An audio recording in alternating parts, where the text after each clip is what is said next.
Hello everyone, welcome back to my channel. My name is Dami. I am a Nigerian based in Brisbane, Australia, and I film about lifestyle, life in Australia, and sometimes I just put a bit and piece of migration tips on my channel. I am not a migration consultant.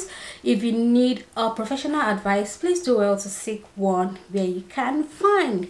But yeah, with that said, I want to give you guys some juice today of what's happening around migration in Australia. We're in the new financial year. Since July, everyone has been waiting. When is it going to happen? And it seems like this week was that week, like from Victoria to Queensland to NSW. If you don't know already, most of the states in Australia are currently open. So at the moment, NSW is open, Queensland is open, Victoria is open, ACT is open. As at now, when I'm recording this video, by the time I'm done, or maybe in the next few days, maybe I think Western Australia too is open. So yeah, I think we're waiting for South Australia and Northern Territory. Yeah, we are waiting for a few states anyway. But at the moment, just to recap, Western Australia is open, NSW is open, Queensland, Victoria, ACT as at the time of recording this video. If you're conversant with Australia migration, you will know that there's an allocation done by the federal government to each of the states. So what you can see on my screen now is the current allocation for the different states, and you can see the numbers are huge. Of course, ACT has 800, so yeah, that's not huge. But if you're looking at states like NSW, looking at Victoria, the number is huge. In today's video, we'll be focusing mainly on Victoria. If this is something that interests you and you want to know, and yes, the juicy part of all of this gist is the fact that this year they are welcoming offshore applicants, and that's going to be the focus of this video. Currently Queensland is also welcoming offshore applicants, but today I'm going to be walking you through, like, step by step, how you can apply for the Victoria 190/491 visa that is currently open for offshore applicants. If this is something that interests you and you want to know more about, please stay tuned and keep watching.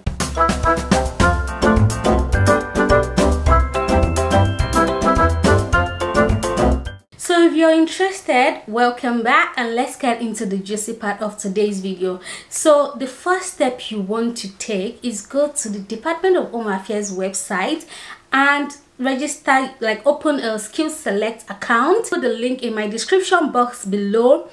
Go to that website. I will put 6 Skills Select, that's the site. Register, do the assessment. I think the first step for you to do, what I would say is, the first step is to check your points. Ensure you use the points calculator. Go to the points calculator, answer the questions to the best of your knowledge and as truthful as possible. 100% truthful, your current status. The main things they will be asking you for is your age. Those are the point, like those are the points based system. Those are the points they are using anyway. So it's going to be your age, it's going to be your qualification, your experience, and all of those type of things, right? And they expect that the points where you're doing your skill select, like putting your data on skill select, you already have your skills assessment for your particular occupation. I know a lot of people have reached out to me that they're waiting for their skills assessment, hence why they've not applied to the Victoria application. But yeah, if you don't have your skill assessment up until this point, I think now, and you're interested in migrating to Australia, trust me, now is the time to get it, with the fact that all of the states are open to offshore application for now, if the work route is not working for you. Anyway, back to the main topic. So ensure you go to Skills Select on DHA website. I will put that down below. If you have your skills assessment, submit your expression of interest. So that's the step 1. On this website, you need to submit your expression of interest. Let me just grab mine. Let me go through what the main information you are submitting. I won't share it, but I'm looking down at my system, just looking at the things you need to fill out for that one. So for you to submit your expression of interest, I'll be looking down at my system. I'll be telling you the key things they're asking for. Of course, the first is your passport details, your like the country of your citizenship, where your citizen of which country are you, other passport details, selected visa types. So in this instance, you're going to be selecting 190 and 491 because those are the ones that are currently open for offshore applicants at the moment. So you're going to be selecting 190 and 491, family number if you have a spouse, and all of those things. Partner qualification if you're married, here is something that also, because your partner, if they have a skill, it's also an added point for you. Preferred location in Australia, in this instance you'll be choosing Victoria. And your English language, yes, at this point you need to have written your English language test and have your points ready, because you need to impute those points in. There is also a determinant to what you're going to get, either proficient, competent. It sums up to your eventual point, like to your overall points. Education level, credential, education history, and skills assessment. So I had my skills assessment done by CPA Australia, which I've stated here. The current job I'm doing, external auditor, and they even asked me the company I work for, which I put in. Then yeah, your professional year, and then the declaration. Basically, those are the information you need to submit your expression of interest on Skill Select. Make sure you have this information. Like, if you're saying you've done English, this is your score, make sure you have your results. Don't project. I know people are good with saying, oh, I think if I do it, I will score this out. Make sure you've done your English and you have your results and you're keying in actuals.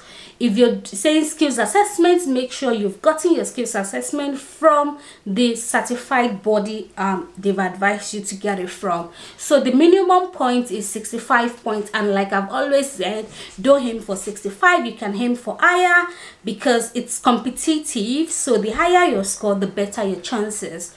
So, and then the next thing is review the occupation list. The occupation list at the moment is wide, like it has a wide range. So I feel just check what fits into your occupation, and that's that.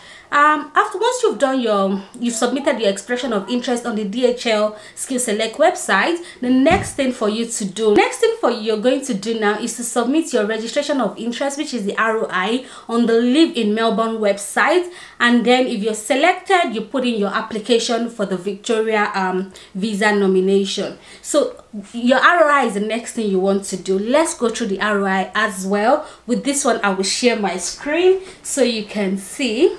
So if you go to Live in Melbourne website, you go into this website like this, and you're seeing Live in Melbourne. It's quite easy. You don't have an account, register now. Once you click register now, it just shows individual applicants. Click on individual applicants, and then you put in your information: salutation, family name, given names, email, phone, date of birth, gender, country of birth, nationality, current address, your passport number, and you sign up. That's quite easy, very straightforward. Submit it, and I think after that it then takes you the next thing, and they ask you for basic information, most likely what is your total, like that comes up to what your total points is on the Skill Select. Put in your application, and by that way you've submitted your registration of interest.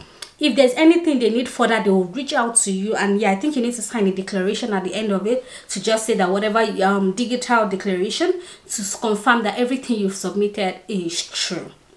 That's the application process number 3.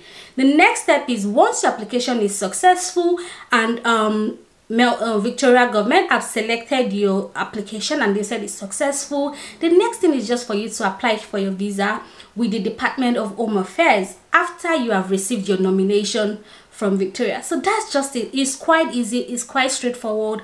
If you want to use an agency, it's really up to you, but trust me, this entire process is something you can do yourself.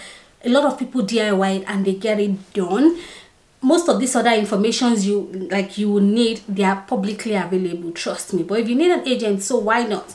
But then again, the factors that they will be focusing on after all of that is said is your age. So age is of paramount importance. You must be less than 45. That's the main, that's the maximum, 45 years of age. English level is important. Your years of experience, education and occupation is very important as well. Your partner skills, as I mentioned, and I think this year mainly for onshore applicants, they're focusing on salary. Salary is something we have seen them asking for onshore applicants, but yeah, it's just for onshore, so I don't know what they'll be using as a yardstick for the offshore application. And then yeah, that's it. But what they've said that is interesting also to know is that they have the prioritized occupations. So I'm going to go through that list as well and put it on the screen. So the priority occupation for this year will be healthcare and social service, the science, technology, engineering and mathematics, that's the STEM,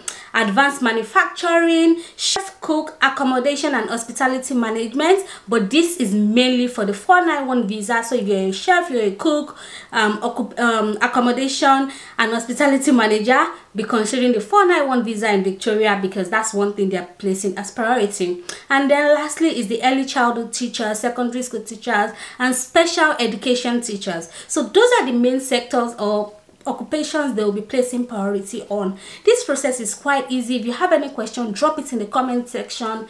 And another advice I will give you is the fact that please, there are lots of groups on Facebook, and trust me, it helped me a lot while I was going through this journey at this phase.